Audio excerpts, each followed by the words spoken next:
Hello bitches, welcome back to my channel. So for today's video, instead of doing a comic, I will be doing 3 separate illustrations of me just chilling at home with my cats and my boyfriend. So these illustrations are already uploaded on my Instagram, so you can check that out. And instead of just having illustrations only, I decided to also feature the real life pictures and inspirations of my cats doing their thing, so you can check that out on my Instagram in the links below. So the topic of today's video is kind of going to be a juicy one, but it's also one that I've already explored multiple times on this channel already. Like, I've already made a video about this, but it's about the topic of, is drawing anime good or bad for you? Especially if you want to make a career as an artist or break into the animation industry or just do something art related in the future. So even though I already did a video on this topic, consider this more of an updated viewpoint where, you know, the climate of animation, art, and the industry is always changing, and the way that artists are viewed, hired, and whatnot is always changing. So there's going to be new additions to what I think, and maybe some nuances of it has changed, but here is what you need to know if you are someone who, you know, draws anime and you feel like it might affect, you know, your career or future somehow. So just to get straight to the verdict of what I think at the end of the day, just to make my point clear, is that I feel like people should just do whatever the fuck they want to at the end of the day.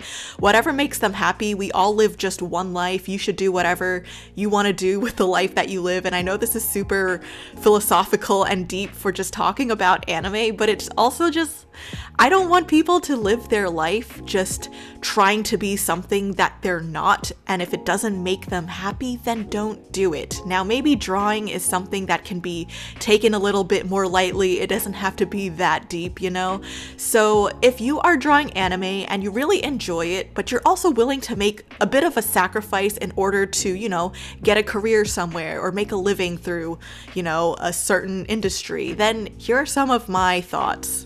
Growing up, I was scolded for drawing anime just like anybody else because I was imitating a style instead of learning how to draw things fundamentally from their foundations. And in my art class, I was always discouraged from drawing anime, but I would always find ways to still sneak it back into my art somehow. And I just feel like that is how the anime style eventually kind of broke through in the industry, is because it wasn't something that was ever like encouraged, or no one ever said, hey, start drawing like anime. It was just more of people at work were influenced by anime when they were younger, and they just found ways to sneak it into their art, only for their directors or bosses to eventually just be like, hey, we kind of like what this person is doing, let's do more of that. And anime made its way through in the industry. I think that at the end of the day, if you want to get a job in the Western world of animation, you have to be aware that not every studio is going to be accepting the anime style, because there are some that are just the complete opposite of what anime is. Like, of course, if you look at shows like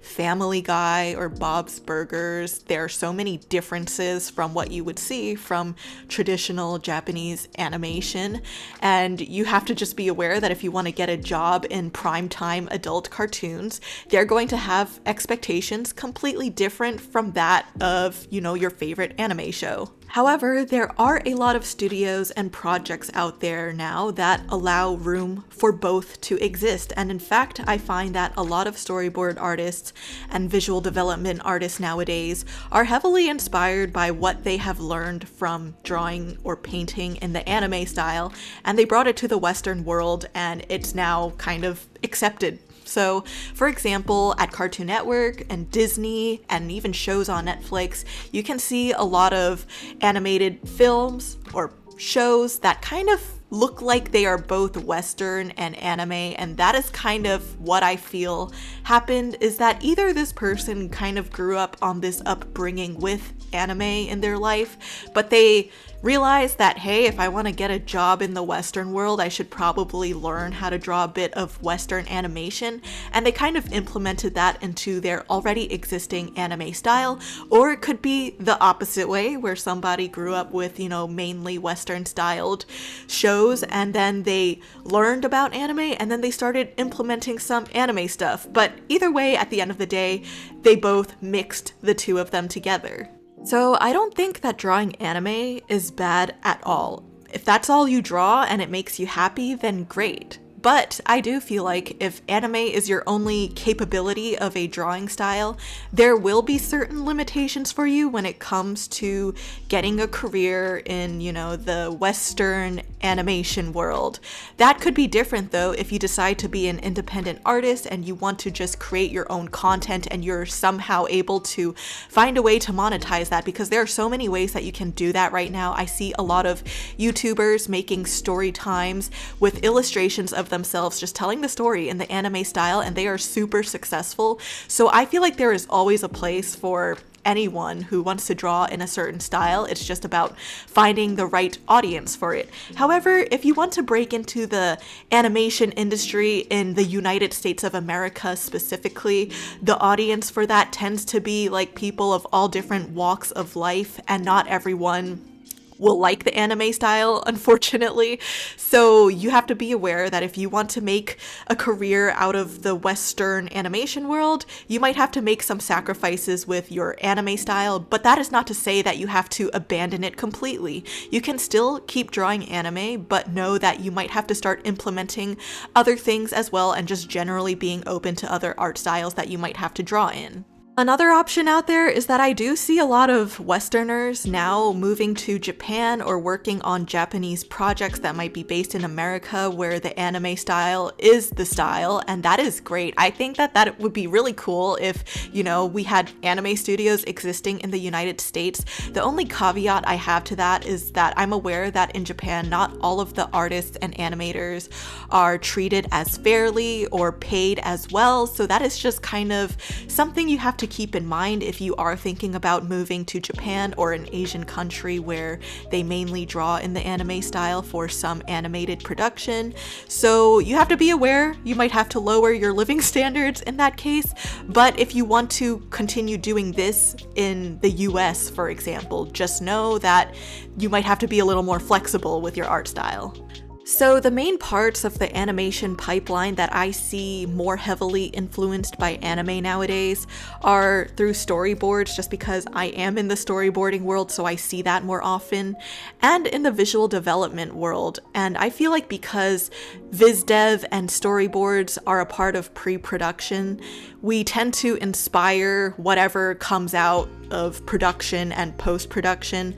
So when animators or modelers are looking at what the storyboard artists and visual development artists created, that kind of serves as some sort of inspiration for when they are, making the CG model out of the character, or if they're making the final 2D character puppet or something like that, or if they're just making the final animation, they could be inspired by whatever the storyboard artist created. Some of these things that you might tend to see nowadays is I feel like anime is very good at portraying more complex emotions. When I was growing up and watching a lot of Western cartoons, I feel like emotions tend to be really exaggerated or heightened up or just, really cartoony. But when it came to anime, I saw more subtle, human-natured emotions. There are more quiet moments of just a character just, thinking about life or something like that, or just feelings that I feel like are more familiar to adults and not as much to children, which is something that I always appreciated about anime, is that they didn't really shy away from more mature themes, whereas cartoons in America back in my day just seemed like they were more purely for children and not for adults. But the thing I always liked about anime is that it seemed to always welcome a space for adults to find enjoyment in as well. That's not to say that children don't understand complex, subtle emotions. I think children can actually be better at understanding those emotions, but it's just more of how when adults are creating these cartoons for kids, they think that, kids are only capable of understanding these very extreme, exaggerated stereotypes, hence all the really racist Disney films of the past, but we won't talk about that in this video. But they don't really talk about, more subtle emotions that you might see in Hayao Miyazaki films, for example, where characters have a moment of where they just let things be, exist, let life just happen, and that is something that I wish existed more in Western animation personally. Other things that I see Western shows and films adopting from anime nowadays are when it comes to character acting. Again, there are more subtle, complex emotions that artists are now doing, and I also feel like people are sometimes doing the more exaggerated anime expressions in shows and films now too, because there are the Western versions of very cartoony expressions, but there are also super anime styled ones where it's either the sparkly eyes or the really funny, overly masculine face, or things like that you'll just see occasionally in certain Western cartoons. I feel like also when it comes to action and camera, people are welcoming more of these dynamic action shots or fighting shots that you can often see in anime, and they definitely did not exist in Western shows back then. And the style of how they're timing the animation or even composing the shots and having the camera follow the character's actions are very heavily inspired from a lot of shonen anime.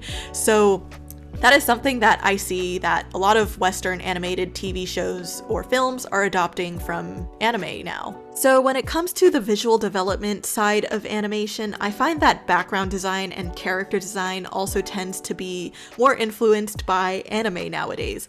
And when it comes to backgrounds in anime backgrounds tend to be a little bit more realistic. They tend to paint things as if that was real life, and if you were to go to a town or a city in Japan, you might as well just call that anime background a photo of what you just saw in real life. So I see a lot of Western shows and films doing that as well, but I don't know if that's always, inspired by anime solely. It could just be a shared inspiration of being inspired by what you saw in real life and then just implementing that into your work. So I don't know, that part could be debatable, but when it comes to the character design, I definitely do see a lot more characters, adopting more of the anime proportions now in the character's face or their body. And there's certain subtle things like the way that the hair is separated. Like, anime was always really great about separating those hair chunks into a really aesthetically pleasing manner.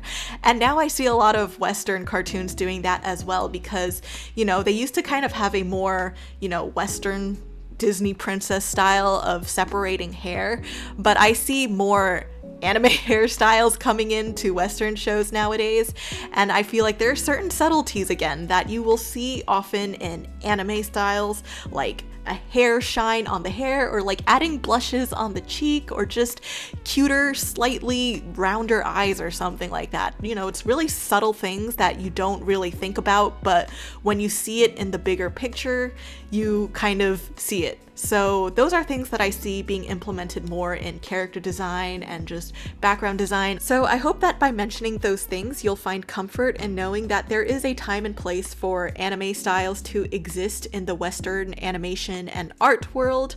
However, I will say that it would also be really irresponsible of me to just say that your life will be fine like that, when there will be a time in life where maybe there are no projects looking for that anime inspired style and you cannot find a job because of that. And that is a time where I think you should be flexible and open to drawing in different styles, and that is probably going to be more for survival purposes at that point, especially if it's an art style that you don't really love to draw in, but you have to draw in the style just to, find a job or employment somewhere, because let's be real, we all still need to support ourselves and make a living. And in a perfect world, I wish we could all just get jobs in the art styles that we prefer to draw in, but that's not life. So for example, during a time period in my life, I needed to find a certain job while in between jobs, but the only types of jobs that were available were these primetime adult cartoon shows, which is not my preferable style, but I ended up getting one of the jobs and I just drew in this primetime adult style for a while. And while it's not my favorite style, it's not something that I'm incapable of doing, but because I was able to just draw mostly perfectly in any style. I was capable of just getting by with that show for the time being.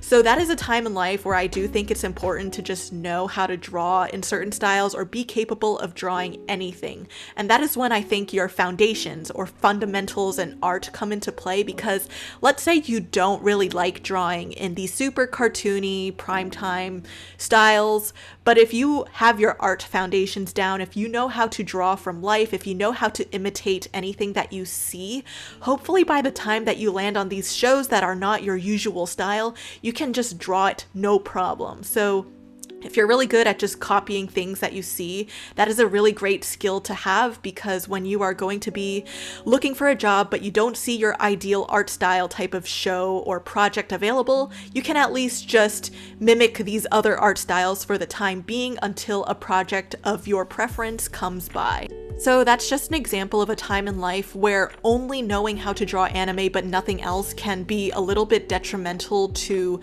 you know, getting a job so that you can get by in life. But I don't think that anime as a style in itself is bad at all. Obviously, it is just an art style which cannot be capable of doing harm.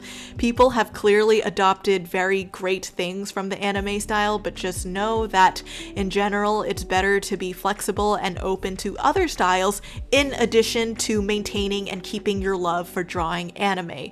So I always have my Instagram as my outlet for just drawing in my personal art style and expressing myself, so that I don't have all of these shows representing my style for me. And that is just what I suggest for any artist out there, is keep your love for what it is you love doing, but just know that when it comes to just getting by in life, you might have to be flexible with doing other things. So those are pretty much my 2 cents with drawing in the anime style, and whether if it's good or bad. It can be both depending on what you choose to do with it. One of the things that I like to just use as a reference in my head sometimes is when you play Pokemon. Sometimes you want to pull out your bike and just ride it in an indoor area, but the professor might say something like, now is not the time in life to be doing that. There is a time and place for everything. So that's kind of what I think about with drawing in the anime style. It's kind of like the bike that you want to ride indoors, but hey, you are inside a facility, so you cannot be riding your bike indoors or drawing anime indoors right now. So just be aware of the time and place, and whether or not if that style is a good time for it or not. So yeah, thank you for watching this video, and I will see you all in the next one. So peace out and stay wholesome, bitches.